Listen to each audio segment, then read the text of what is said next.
घेतलंय, त्याच्यात मीठ टाकलं चवीनुसार, कोथिंबीर मस्त मळून घेऊ कांदा।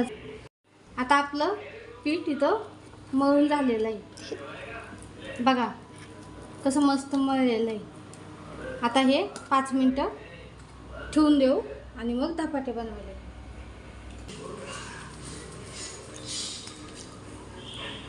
आता आपण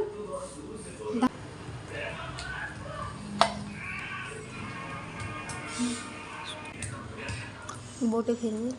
आपण हे आपलं थापून झालेलं आहे धपाटं, त्याच्यावरती तीळ टाकून घेऊ। तीळ तेल टाकून घेऊ, धपाटा असं टाकून घ्यायचं आणि थोडा पाण्याचा हात लावायचा, परत वरून थोडंसं तेल सोडायचं, खायला देते।